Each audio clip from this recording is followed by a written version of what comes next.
Orang yang rajin tahajud akan mendapatkan 4 keutamaan yang tidak didapatkan oleh orang-orang yang tidak tahajud, sekalipun sholat fardunya begitu khusyuk. Di antum sholat fardu khusyuk, bagus, tapi nggak tahajud, nggak dapat 4 keutamaan itu. Ini sudah saya bahas panjang lebar di pertemuan lalu, saya hanya sebutkan cepat saja. 1, Allah akan mengangkat karir, pekerjaan atau aktivitasnya di tempat yang terbaik. Ya deh, jadi kalau antum misalnya pengusaha atau orang karir di kantor dan sebagainya, itu akan cenderung kemudian ditolong oleh Allah, diangkat ke tempat yang terbaik. Terbaik itu tidak harus puncak yang paling tinggi, direktur tidak misalnya, tapi tempat yang bisa membuat nyaman hidup Anda, sholat bisa nyaman, bergaul juga nyaman, dan tenang kehidupannya. Mungkin level Anda nggak sampai puncak ya direktur utama, mungkin direktur 1, 2 gitu ya, tapi Anda dijauhkan dari hal-hal yang maksiat, dijauhkan. Sholatnya enak, punya ruangan nyaman dan sebagainya. 2, Allah akan bimbing setiap ahli tahajud. Allah akan bimbing sehingga menjalani awal pekerjaannya dengan begitu mudah. Wa rabbi adkhilni mudkhala sidqin. Ya Allah, tolong bimbing saya supaya mengawali pekerjaan dengan cara yang benar. 3, awas hati-hati. Anda memang posisi tinggi, sekarang dapat proyek. Apakah setiap yang dapat proyek menjalani pekerjaannya dengan benar? Belum tentu. Jangan tinggi-tinggi lah. Maaf ya, apakah orang tua yang sekarang menyekolahkan anaknya ke tempat belajar menjalani awalnya dengan benar?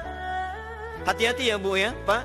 Bapak Ibu menyekolahkan anak dengan awal yang salah, maka memberikan jalan keburukan ketika dia belajar. Saya katakan jangan pernah Anda masukkan anak Anda ke sekolah dengan menyogok. Bayar sekian supaya masuk, menyalahi aturan. Kalau awalnya sudah salah, bagaimana anak Anda bisa belajar dengan benar? Mustahil mendapatkan sesuatu yang tidak baik. Yang baik itu mustahil didapatkan. 3, wa akhrijni mukhrajas sidqin. Allah berikan jalan keluar terbaik dari persoalan yang dirasakan. Di ahli tahajud itu setiap punya masalah, bukan nggak dapat masalah ya, bukan tidak bermasalah hidupnya. Dia mendapat ujian juga. Cuman sebelum diuji, diringankan masalahnya. Sehingga seakan-akan gak punya masalah. Padahal sama dengan yang lain. Cuma saat akan dia lalui, Allah ringankan persoalannya sehingga mudah dilalui. Dan yang keempat ini yang hebat. Ya, waj'alni min ladunka sultanan nasira. Allah akan tolong langsung orang ini ketika ada lingkungan sekitar yang akan menyakiti atau menjahilinya. Kalau diisengi orang, diganggu orang, dan sebagainya, ini orang-orang seperti ini langsung mendapatkan perlindungan dari Allah Subhanahu wa ta'ala. Ada satu kali, ini kisah nyata, seorang saleh ahli tahajud, sampai saking ahli tahajudnya tidak ingin meninggalkan kebiasaan ini. Ini sangat nyata kisahnya dan tidak mengarang. Satu kali Pak, kemudian malam-malam dia perjalanan dengan rombongan. Begitu perjalanan, orang-orang tidur, sampai dia mengendap-endap, kebiasaannya tidak ingin diketahui oleh orang lain. Satu malam kemudian dia bangun setelah orang lain tidur, masuk dia sedikit ke area sedikit ada dalam hutan. Begitu sedang menunaikan sholat, dia duga kemudian tidak ada orang lain yang melihatnya. Ternyata ada satu orang atau beberapa yang kemudian tergerak, mendengar suara dan menyaksikan kebiasaan dia. Anda tahu apa yang terjadi? Dan inilah yang disampaikan oleh orang-orang yang melihat itu. Begitu sedang sholat, teman-teman sekalian, tiba-tiba baru bertakbir malamnya, lompatlah dikisahkan seekor harimau di depannya. Dalam keadaan yang sudah lapar.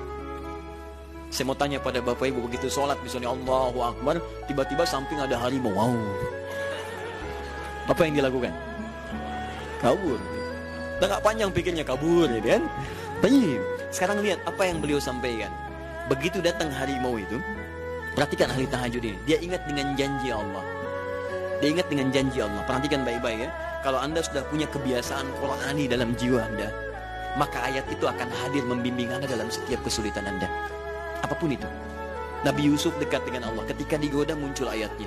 Laula ara'a burhana rabbi. Kalau bukan melihat petunjuk dari Rabbnya, niscaya ada sesuatu yang buruk terjadi kepadanya. Tapi Allah jaga beliau. Lihat baik-baik teman-teman. Begitu melompat harimau itu, kemudian dia katakan dalam jiwanya. Lihat kalimatnya. Ya khalqallah.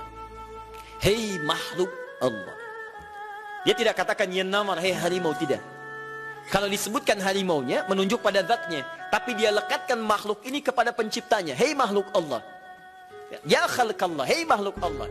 Jika saya memang rizki yang telah Allah tetapkan untukmu pada saat ini, maka saya ridha untuk engkau makan, silakan, tidak ada masalah. kalau Allah tetapkan saya sebagai rizki untukku pada saat ini. Silahkan. Tapi kalau saya bukan menjadi rizki yang telah Allah tetapkan untukku pada saat ini, maka jangan coba-coba ganggu ibadahku hari ini. Lihat kalimatnya, bukan jangan makan aku. Ingat, bukan jangan makan aku. Jangan coba-coba ganggu ibadahku saat ini, atau aku akan mohonkan pada Allah penciptamu untuk menghancurkan engkau saat ini juga. Perhatikan, dia minta jangan ganggu tahajudnya, bukan jangan makan dirinya. Apa yang terjadi ketika dikaitkan dengan ayat perlindungan tentang tahajudnya, maka tiba-tiba harimau ini pergi meninggalkannya, mengaum sekali langsung pergi. Anda bisa bayangkan, bisa nggak malam-malam begitu Anda sholat, tiba-tiba ada nyamuk misalnya kan banyak tuh. Begitu Anda mulai disengat oleh nyamuk, diambil Anda katakan, hei nyamuk,